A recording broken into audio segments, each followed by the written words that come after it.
Yesu ashimwe bene data, muraho neza. Nongeye kubahereza ikaze mu mwanya w'ijambo ry'Imana. Reka dutangire dusenga. Mana yacu nziza, Imana y'urukundo rwinshi, tugushimiye kuduhaye amahirwe yo kumva ijambo ryawe.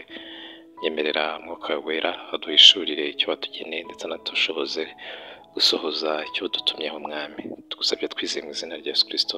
Amen. Uyu ni umunsi wa gatandatu tuganira ijambo ry'Imana. Ndetse uyu munsi ni nawo usoza inyigisho twari dufite muri iki cyumweru yo gukunda Imana dukunda. Donc gukunda Imana ariko kwishyurirwa ko ariyo yabanje kugukunda. Ubundi turasoma ijambo twagendeyeho muri iki cyumweru, tunarebe iryo turi bwifashishe by'umwihariko ry'uyu munsi. Iryo twagendeyeho muri iki cyumweru riri mu rwandiko rwa mbere Yohana yanditse ibice 4:19. Haranditse ngo turayikunda kuko ariyo yabanje kudukunda.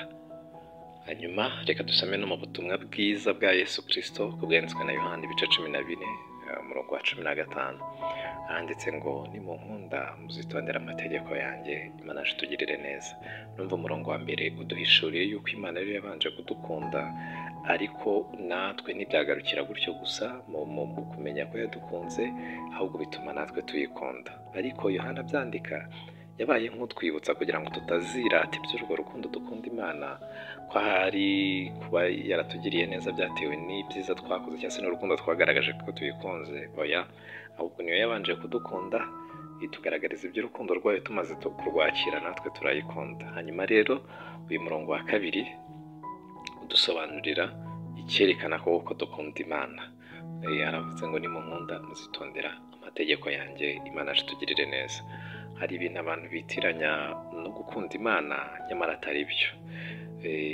Ugasanga nk'umuntu ikintu nyine akavuga ati njyewe nkunda Imana kuko ahora ajya mu rusengero kenshi cyane.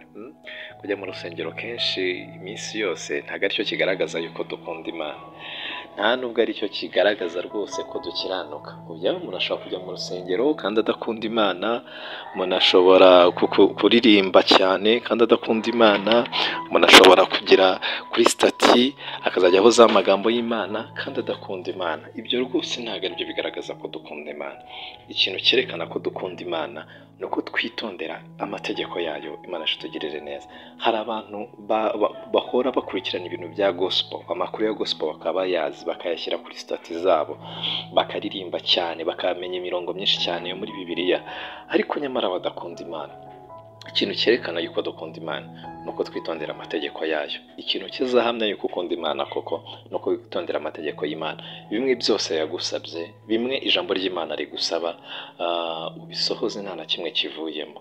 Ibyo udashoboye, Mwuka wera w'Imana arahari ngo agushoboze. Uce bugufi ubwira Imana ngo ahangaha nanga mfite intege nkeya, Mana nshoboza gusohoza icyo unshakaho. Ukunda abantu nk'uko Imana ibishaka, uvuga ukuri nk'uko Imana ibishaka, ukiranuke nk'uko Imana ibishaka. Mbese ukunda Imana nk'uko itegeko ryayo riri, uyikundisha umutima wawe wose. Donc gukora ibyo Imana ishaka 100% nibyo bihamya neza ko tuyikunda. Naho biriya byo kuririmba, kuvuga, guterana, kwiriza cyane ni byiza pe, ariko ntabwo ari byo bihamya ko ukunda Imana, kuko hari ababikora batayikunda. Yesu Kristo abivuga neza mu butumwa bwiza bwa Yohana 14:15 ngo nimunkunda muzitondera amategeko yanjye. Urakoze cyane. Yesu aragukunda kandi arashaka ko nawe umukunda. Ikintu kizahamya yuko umukunda no kuzitondera amategeko ye ukayasohoza yose udaciye ku ruhande y'icyo bisaba. Yesu aguhereza